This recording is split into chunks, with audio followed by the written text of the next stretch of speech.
ঢাকা বিশ্ববিদ্যালয়ে আমিরে জামাত, বাংলাদেশ জামাত ইসলামীর আমির এবং জাতীয় সংসদের প্রধান বিরোধী দলীয় নেতা ডাক্তার শফিকুর রহমানের আগমনকে ঢাকা বিশ্ববিদ্যালয়ের শিবির এবং ঢাকা বিশ্ববিদ্যালয়ের শিক্ষার্থীরা ডাকসু স্মরণীয় করে রাখতে চাইছে এবং তাদের মধ্যে একটা উচ্ছ্বাস এবং আনন্দ। সবাই ফেসবুকে পোস্ট দিচ্ছে আমিরে জামাতের সাক্ষাৎ পেয়ে, আমিরে জামাতের পদচারণায় ঢাকা বিশ্ববিদ্যালয়ের শিবির, ঢাকা বিশ্ববিদ্যালয়ের মাটি, ডাকসু। এখন ডাকসু, এই ডাকসু পুরো ঢাকা বিশ্ববিদ্যালয়ের নির্বাচিত প্রতিনিধি। ডাকসু যদি আমিরে জামাতকে কোর্ডিয়ালি অ্যাকসেপ্ট করে, আমিরে জামাতের সাথে সেলফি তুলে তারা গর্বিত হয়, তাহলে এটাকে বলা যায় পুরো ঢাকা বিশ্ববিদ্যালয় গর্বিত। কিছু ব্যতিক্রম তো আছে, সবাই তো আর সাদিক ক্যাম্পদেরকে ভোট দেয়নি, কিন্তু ডাকসুকে তো ঢাকা বিশ্ববিদ্যালয় নির্বাচিত করেছে। ডাকসু যেভাবে আমিরে জামাতকে গ্রহণ করেছে, কোন ইসলামপন্থী দলের নেতা ঢাকা বিশ্ববিদ্যালয় এভাবে সম্মানিত হবেন এবং তাকে ঘিরে ঢাকা বিশ্ববিদ্যালয়ের একমাত্র নির্বাচিত বডি ডাকসুর এত আয়োজন থাকবে, এত আগ্রহ থাকবে, এটা সত্যিকার অর্থে একটা নতুন ইতিহাস। বাংলাদেশের দ্বিতীয় পার্লামেন্ট বলা হয় ডাকসুকে, এবং ডাকসু এই ইতিহাসটা একটু আপনাদেরকে স্মরণ করিয়ে দিই। বাংলাদেশের ছাত্র রাজনীতির ভিজিবল কোনো অর্জন নাই যদি ছাত্র রাজনীতিকে আপনি ডাকসু থেকে আলাদা করেন। বাংলাদেশের যত গৌরবোজ্জ্বল গৌরবময় অর্জন সবকিছু ডাকসুর। যেমন 52 ভাষা আন্দোলন, ছাত্রলীগ কিংবা কোনো বিশেষ ছাত্র সংগঠন, ছাত্র ইউনিয়ন বা আরো যারা ছিল কিংবা ছাত্র সংঘ, তাদের কারো স্পেশাল কোনো কন্ট্রিবিউশন ছিল না। পুরো ভাষা আন্দোলন ডাকসুর নেতৃত্বে হয়েছিল। এরপরে 54 যুক্তফ্রন্ট নির্বাচন বলেন, 66 6 দফা আন্দোলন বলেন, তখন ছাত্রলীগ ছিল, ছাত্র ইউনিয়ন ছিল, আর অনেকে ছিল। 69 গণঅভ্যুত্থান বলেন, কোথাও ছাত্র সংগঠন আলাদাভাবে ঐতিহাসিক কোনো ভূমিকা রাখতে পারেনি, তাহলে রেখেছিল কারা? ডাকসু। 1971 সালে মুক্তিযুদ্ধের পর এবং মুক্তিযুদ্ধকালীন সময়ে বাংলাদেশের পতাকা উত্তোলন থেকে শুরু করে যত ঘটনা আছে সবকিছুতে দেখবেন যে হিরো হচ্ছে ডাকসু। 75-এর পরের প্রেক্ষাপটে হিরো কারা? ডাকসু। এরপর এরশাদ বিরোধী আন্দোলনে হিরো কারা? এরশাদ বিরোধী আন্দোলনের সময় তো ছাত্রদল, ছাত্রলীগ, শিবির এরা সবাই ছিল, কিন্তু আলাদাভাবে এরা ঐতিহাসিক ভূমিকা পালন করতে পেরেছে এটা বলা যাবে না। হ্যাঁ, তখনকার সময় ডাকসু কিছুটা নিষ্ক্রিয় ছিল এরশাদের সময়, কিন্তু পরবর্তীতে যারা ডাকসু কেন্দ্রিক রাজনীতি করেছে তারাই কিন্তু হিট করেছে এবং যারা ভূমিকা রেখেছে তারা ডাকসুতে জিতেছে। এরপরে হাসিনা ফেসিবাদ কায়েম করেছে, শিবির, ছাত্রদল কত আন্দোলন করেছে, তেমন কিছুই করতে পারেনি, কিন্তু ডাকসু, ভিপি নুরুরা কিন্তু হাসিনার ভিত নড়িয়ে দিতে পেরেছে এবং ডাকসুর মাধ্যমে এই আক্তাররা তৈরি হয়েছে এবং সে আক্তারদের হাত ধরে নেপথ্যে শিবির, বাট সামনে তো ডাকসু। আক্তারদের সাথে মিলেমিশে নাহিদরা তৈরি হয়েছে এবং তারা শেষ পর্যন্ত হাসিনা আর ফেসিবাদের অবসান ঘটিয়েছে। দ্যাট মিনস বাংলাদেশের অপর নাম ডাকসু বলতে পারেন। বাংলাদেশের ছাত্র রাজনীতি কেন্দ্রিক যত অর্জন, শিক্ষার্থীদের যত অর্জন, সবকিছু basically related to DUCSU, not সরাসরি কোনো ছাত্র সংগঠন। তো এই জন্যে এই ডাকসু আমিরে জামাতকে গ্রহণ করেছে, আমিরে জামাতকে চেয়ারে বসিয়েছে, আমিরে জামাতের সাথে পুরো ডাকসুর কার্যনির্বাহী কমিটি তার আমিরে জামাতের সাথে মিটিং করেছে এবং সবাই এতে গর্বিত। এবং ঢাকা বিশ্ববিদ্যালয়ের শিবির আমিরে জামাতকে স্মারক উপহার দিয়েছে। আমিরে জামাত সেটা আবার জুলাই বিপ্লবীদের জন্য, জুলাই শহীদদের জন্য উৎসর্গ করেছেন। তো এই যে দৃশ্য, এটা একটা নতুন ইতিহাস। আমিরে জামাত ইসলাম পন্থা বাংলাদেশে অনন্য উচ্চতায় পৌঁছে গেছে। বাংলাদেশের অপর নাম ঢাকা বিশ্ববিদ্যালয়। ঢাকা বিশ্ববিদ্যালয় বাংলাদেশের জন্মদাতা।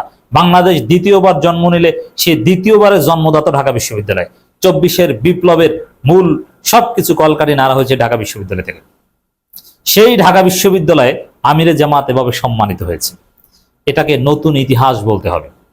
ডাকসু আমিরে জামাতকে যেভাবে সেলিব্রেট করেছে, ওয়েলকাম করেছে, কনগ্রাচুলেট করেছে, এটার তাৎপর্য অনেক। এজন্য আমি দ্বিতীয়বারে আলোচনাটা করছি, এজন্য এই ডাকসু কেন্দ্রিক এত আলোচনা। আপনি বলতে পারেন যে পুরো ঢাকা বিশ্ববিদ্যালয় আনন্দের বন্যা, উচ্ছ্বাস, কারণ পুরো ঢাকা বিশ্ববিদ্যালয়ের একমাত্র নির্বাচিত প্রতিনিধি ডাকসু। ভিসি প্যানেল নির্বাচন হওয়ার কথা কিন্তু হয় না। সেই ডাকসু আমিরে জামাতের সাথে ছবি তুলেছে ডাকসু ভবনের সামনে দাঁড়িয়ে, সবাই পোস্ট করছে। তো দর্শক, আহ ঢাকা বিশ্ববিদ্যালয়ের কেন্দ্রীয় জামে মসজিদ, যেখান থেকে বাংলাদেশ ইসলামী ছাত্র শিবিরের প্রতিষ্ঠা হয়েছিল, সেই শিবিরেরই একজন সাবেক নেতা ডাক্তার শফিকুর রহমান। তিনি কিন্তু কেন্দ্রীয় গুরুত্বপূর্ণ নেতা হতে পারেনি, আঞ্চলিক নেতা ছিলেন, কেন্দ্রে এসেছিলেন, কিন্তু মূলত তিনি সিলেটের নেতা ছিলেন, সিলেট সহ সভাপতি ছিলেন। সে ঐতিহাসিক মসজিদের গ্রাফিতি ঢাকা বিশ্ববিদ্যালয়ের শিবির নেতৃবৃন্দ আমিরে জামাত ও বিরোধী দলের নেতার হাতে তুলে দেন। আমিরে জামাত এই শিল্পকর্মটি বাংলাদেশের সকল আজাদী আন্দোলনের শহীদদের স্মৃতির প্রতি উৎসর্গ করেন। দেখেন, শুধু 24 না, সকল আজাদী আন্দোলনের, বাংলাদেশের এই ভূখণ্ডে ঢাকা বিশ্ববিদ্যালয় প্রতিষ্ঠার পর থেকে যত আজাদী আন্দোলন হয়েছে, যত জনগণের মুক্তির, জনগণের স্বাধিকার আন্দোলন হয়েছে, প্রত্যেকটা আন্দোলনের মূল নেতৃত্ব ছিল এই ঢাকা বিশ্ববিদ্যালয়। সেই ঢাকা বিশ্ববিদ্যালয় এই মুহূর্তে সর্ববৃহৎ সংগঠন শিবির। আর শিবির সর্ববৃহৎ হোক আর যাই হোক না কেন, এটা আমার কাছে সিরিয়াস বিষয় না। ঢাকা বিশ্ববিদ্যালয়ের 40,000 শিক্ষার্থীদের নির্বাচিত প্রতিনিধি ডাকসু আমিরে জামাতকে যে সম্মান জানিয়েছে, এইটা আমার কাছে খুব গুরুত্বপূর্ণ।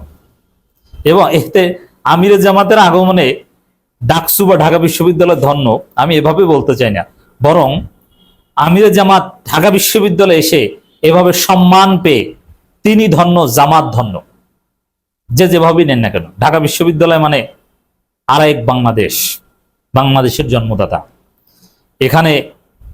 এখানে আলাদাভাবে একটা রেসপেক্ট পাওয়া।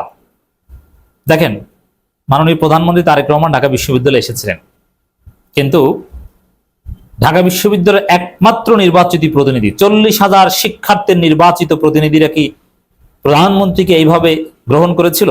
প্রধানমন্ত্রী তিনি যেখানেই যান তিনি এমনিতেই হিট, কারণ তিনি প্রধানমন্ত্রী, কেউ চাক বা না চাক। ডাক্তার শফিকুর রহমানের ঘরে গেলেও তিনি ওইখানে হিট, কারণ তিনি প্রধানমন্ত্রী।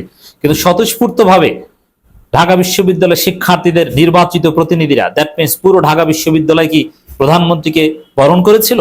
না, করেনি। এইটা প্রধানমন্ত্রীর ভাগ্যে জোটেনি, আমি যেটা বলতে চাই, এটা ডাক্তার শফিকুর রহমানের ভাগ্যে জোটেছে। ডাক্তার শফিকুর রহমান তরুণ প্রজন্মের আইকন। ডাক্তার শফিকুর রহমান ঢাকা বিশ্ববিদ্যালয়ের শিক্ষার্থীদের কাছে গ্রহণযোগ্য।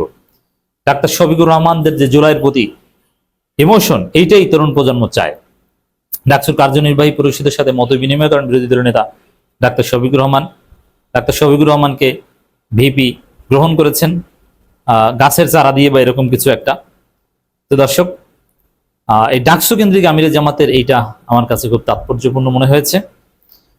এবং সাদিক কায়েম বা এরাও এই বিষয়টাকে আলাদাভাবে হাইলাইট করেছে যে বিরোধী দল নেতার সাথে গুরুত্বপূর্ণ অনেক বিষয় আমরা মত বিনিময় করেছি। এতে স্পষ্ট যে তারা গর্বিত।